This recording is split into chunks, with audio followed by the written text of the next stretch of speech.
Hey guys, my name is KOKOStern and you're watching Concept Hunter, and today our subject is the Ludum Dare competition number 26. So let's first talk about what the hell is Ludum Dare in case you don't know.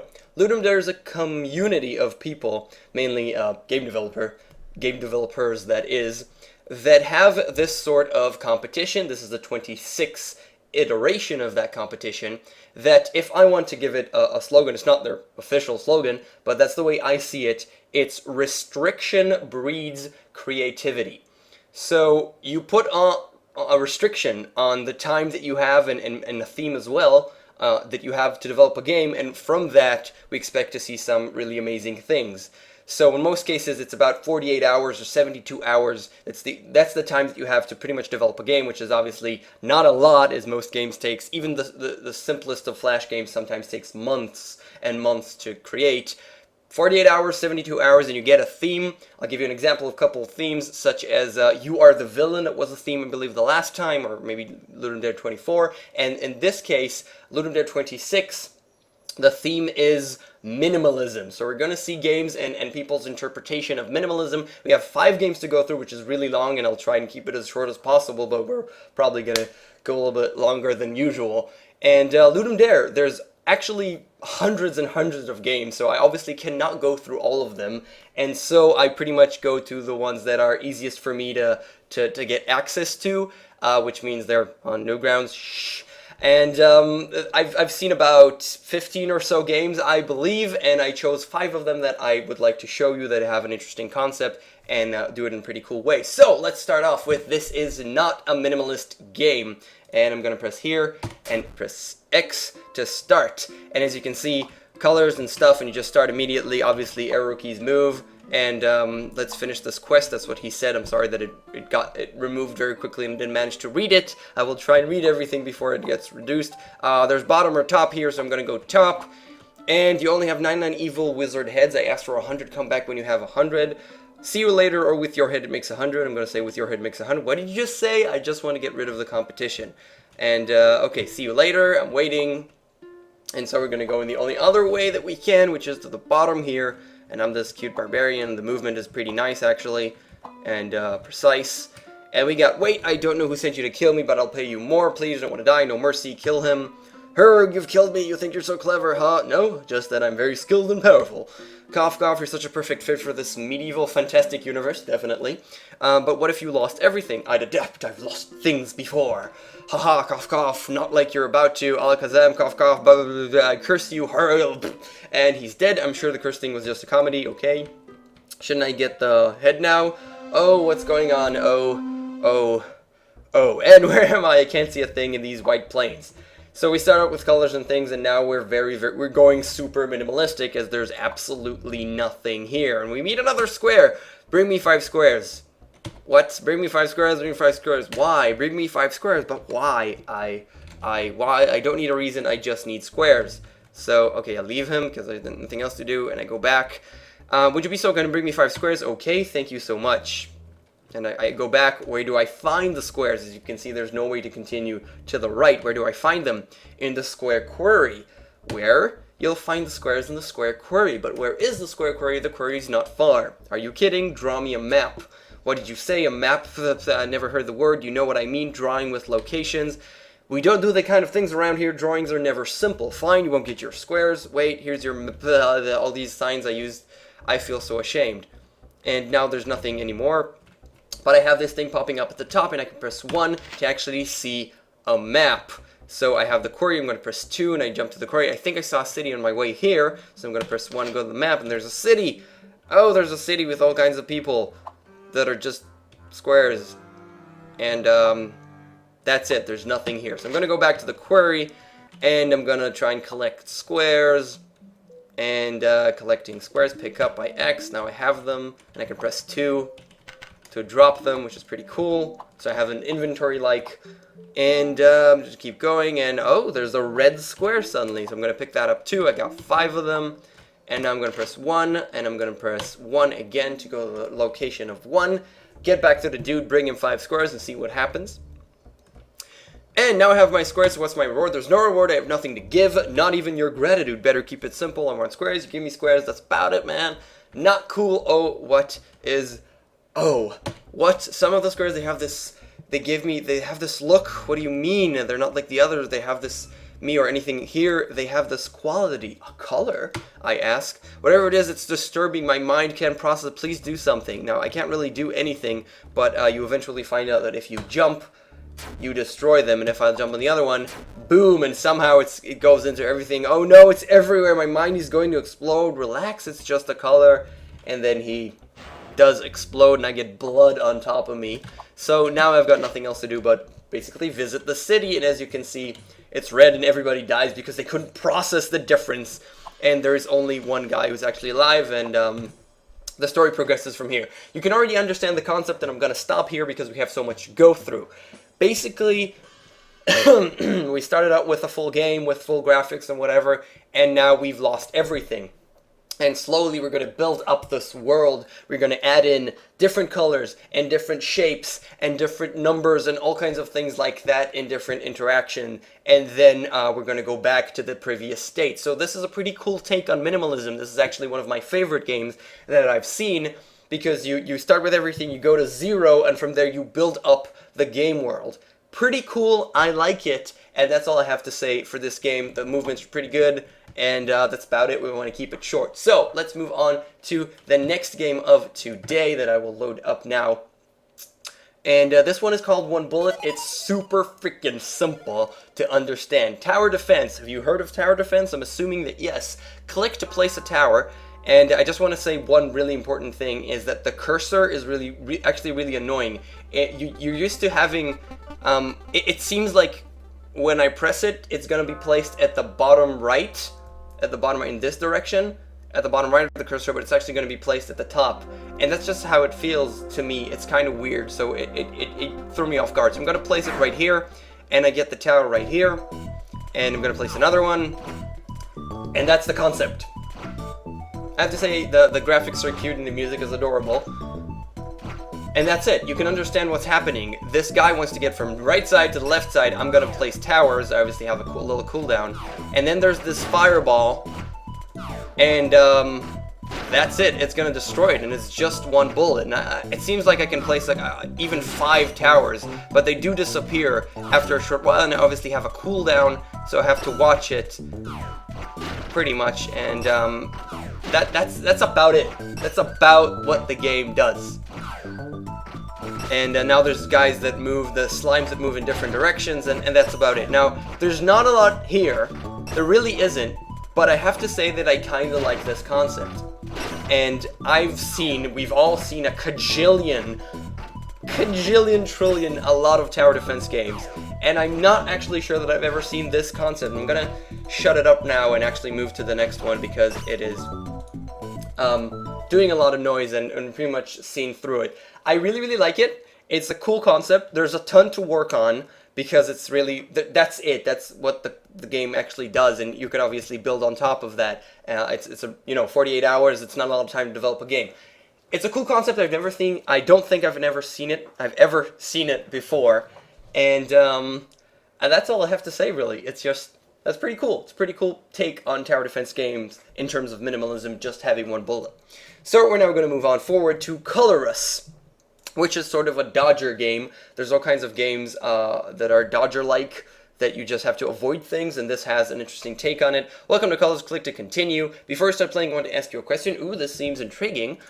And do you want to play with sounds? That's all the questions that you're asking me? Yeah, sure, I guess. Okay, but you can always switch the sound off at the top left corner. You could have just put the thing here and let people understand, because people in most cases are not stupid, and it's just, you can just do that. These kind of screens are kind of useless. And so, okay, guess we should have chosen not to have music after all. And then we immediately start A and S, yellow and orange. Okay, yellow. Orange, I don't want to get hit by that. That's it. You understand the game, right? I actually like how simple it is to understand, and the minimalism is cute. And that's pretty much what's happening. I just press A, S, and D in order to change the color. If I get the wrong color, the game will stop. I mean, I'll lose. If the thing reaches me, I will also lose. And now, I didn't know acid is a color. Acid, I think you mean green and not acid. And this is actually something that I dislike about the game. That acid is a color.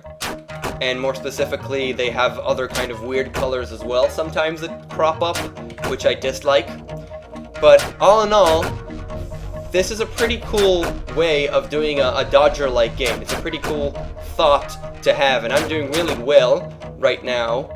I will probably screw up pretty soon as we reach 5 different colors, because that's pretty much where I screw up in these type of games. Oh, damn, I pressed the wrong color, and I did lose. So, I'm gonna stop the music again and move on to our next thing, and then we can talk a little bit about colors. So, it's a really cool concept about a Dodger game. I actually like it. I do, in most cases, like those skill-based games where you have a couple of keys that you want to press. In this case, it's A, S, D, F, and G. I don't know if they reach 6 different colors because I haven't reached that state. I doubt it, though, because you usually stop at 5. It's a cool concept, and I like it in terms of the Dodger. I would have one, if I have one critique about that game, make sure the colors are very different from each other. I've actually had the opportunity to play a game where I had white as a color and beige as a color, which you can barely see the difference between them. And why the hell would you have beige? Stick to basic purple, blue, green, red, yellow. Seriously, why were you... Acid? Since when is acid a color? So, you can just stick to the basic colors and you'll be more successful, I believe. But it's a cute concept of a Dodger game. And now we're going to check out a game called Minorith, which is like a mini labyrinth, in a way. I guess that's the 2 words that they wanted to join up together. And shield from walls, rewind walls, slow walls, and teleport to blinking portal. We're just going to have to remember those things. WASD keys or arrows to just move, and press enter to start the game. Where have we seen this before? I think it's a game called something with super. I'm not exactly sure what kind of super. Maybe a hexagon. Yeah, I think this is another game inspired by Super Hexagon. Not difficult to see. Now is it? It's cute that you have power-ups, and it's obviously a little bit different. And there's also kind of weird, a lot of weird sounds, I have to say. Just really weird sounds. But it's a cute concept. Luckily, it does get faster. It starts out with you moving really, really slowly. And after you move really, really slowly... Oh, I touched something. And I did get to losing eventually. So I'm again gonna just move on from this. It's nice that you get to see stuff. It's nice that you get to see the actual labyrinth that you went through after dying, that is. That's kind of like the way that you moved. What I don't like about the game is that the graphics are kind of just, I don't know, unpleasant to the eye. I'm not asking for too much, but it's just kind of unpleasant, especially the power-ups. It just looks really, really old and kind of bad in a way that I dislike, and you can do it better. And it moves really, really slowly to start off. Obviously, you start moving faster and faster, and the walls also move faster and faster. It's a cute, another additional concept of, you know, something coming from outside in, and you have to dodge stuff. Again, inspired by Super Hexagon. We've had so many during the couple last episodes. But again, nice minimalistic game, nice concept of Super Hexagon-like games. And now we move on to Persist, which is the last game for today, and also one of my favorites. It is a platformer that has a story, and it's a pretty cool story that I'm not going to spoil for you too much. Why have you come here? There is nothing you can accomplish. You are already beyond redemption. So I'm not going to spoil the entire story. We're just going to go through a couple of chapters. And the story is pretty cool, so you should play this game. It's not very long. The music is lovely, and the animation is pretty nice.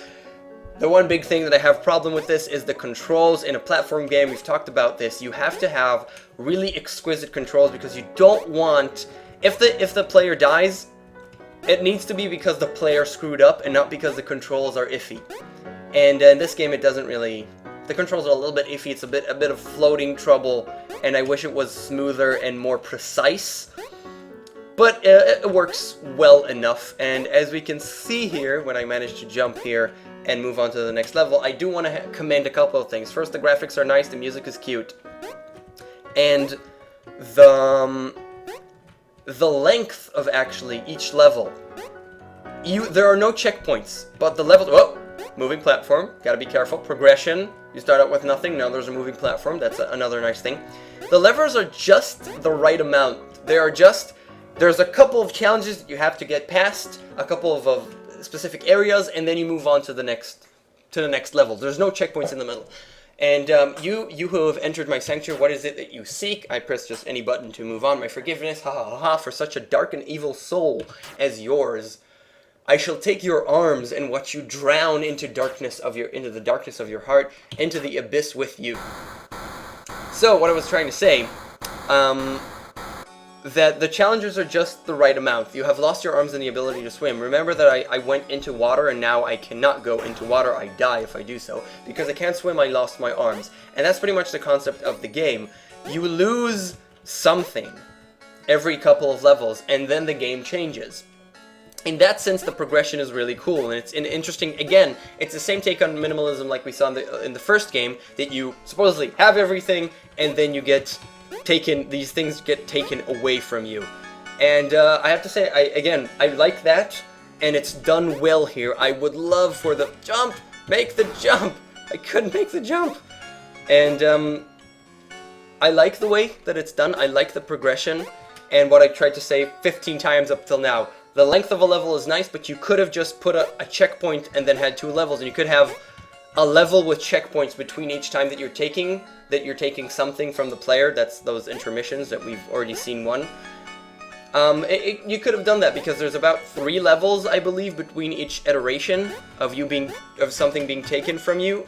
I should be able to do that jump, if I recall correctly. I should be able to do it. I wonder why I'm not managing to do it. But I'm not, which is unfortunate. So you could just put the checkpoints, but that's fine. It's not long enough to be frustrating to have to go through a long segment again and again. And it's in the correct. It's a good amount of stuff. I mean, after I'll get past that thing that I just couldn't get past twice, the level will end. So with that, I love how the game changes in the way that the next thing that'll be taken away from me, as an example.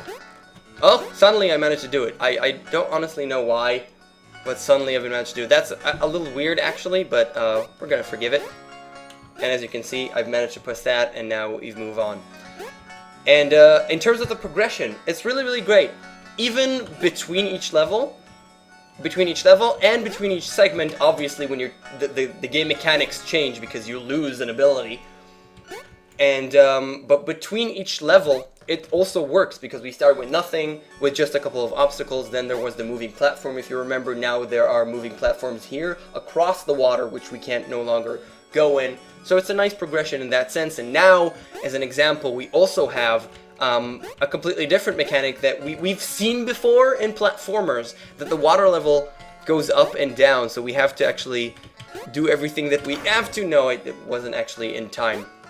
And it's not entirely easy. It's not exactly that difficult, and now I've made a mistake. Yeah, I should have just stopped there and waited. It's not that difficult, but it's not that easy as well. It's a good amount of difficulty. It's kind of obvious what you have to do, but in terms of execution, pretty much that's where the difficulty comes from. And the story is actually really cute and really lovely.